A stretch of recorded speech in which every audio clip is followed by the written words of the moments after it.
When you have spent years making everyone comfortable except yourself, there comes a moment in life when you realize something painful.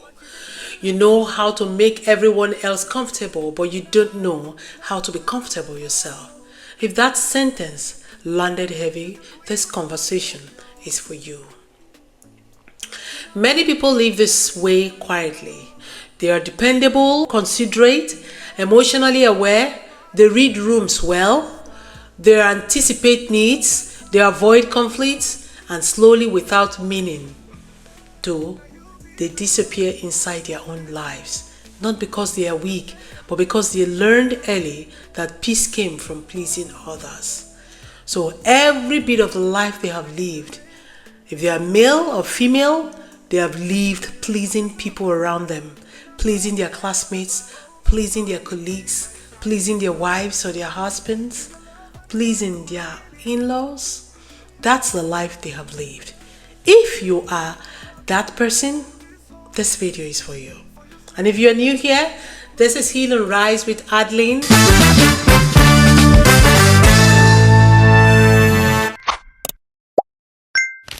A space for honest conversation about emotional healing, boundaries, and self-respect. And today, we are talking about what happens when you spend years making everyone around you comfortable except yourself.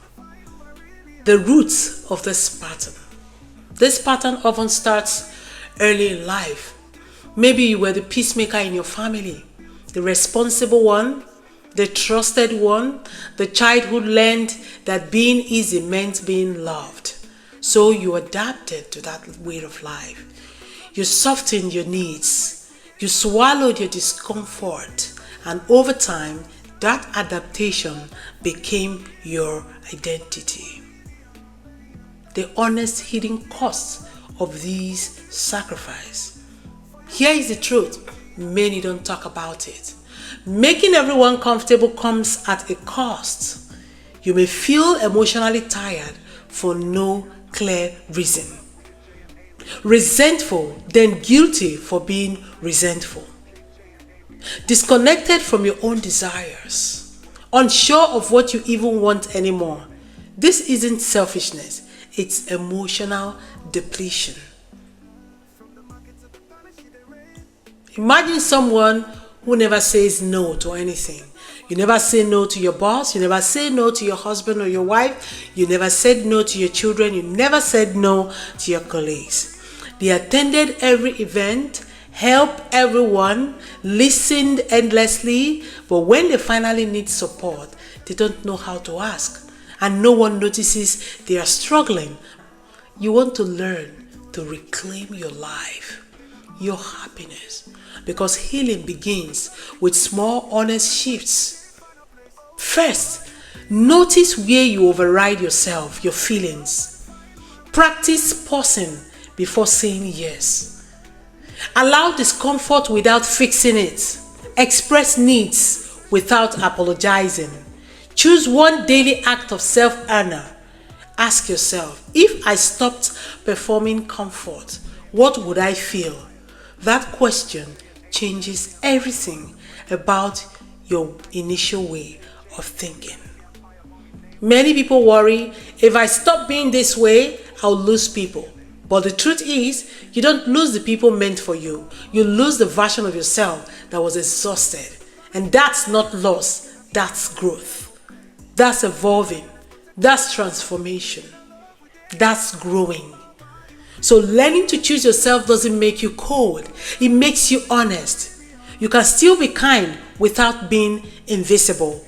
You can still love others without abandoning yourself. This is not about becoming selfish.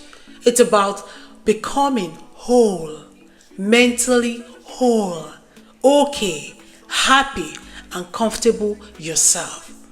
So if this message spoke with you, you are not alone, and you are allowed to take up space in your own life. You are allowed to feel comfortable. You are allowed to be okay and happy. In the comment section, if you can, share ways you are learning to choose yourself. Your story may give someone else permission to do the same. This is Heal and Rise with Adeline, a gentle, honest, and deeply human place where we can share our ideas, face our fear, come up with ideas on how to handle them, and grow above them all. You're welcome to this space, and if you're happy with what you're learning here, can you give it a thumbs up? Click on the subscribe button and the notification bell just so that you don't miss any aspect of my video when I post them. Until the next episode, I'll assure you that I love you and understand that I'm not above you. I'm a work in progress, and we are working together to be happy and keep our mental well-being intact. Bye-bye.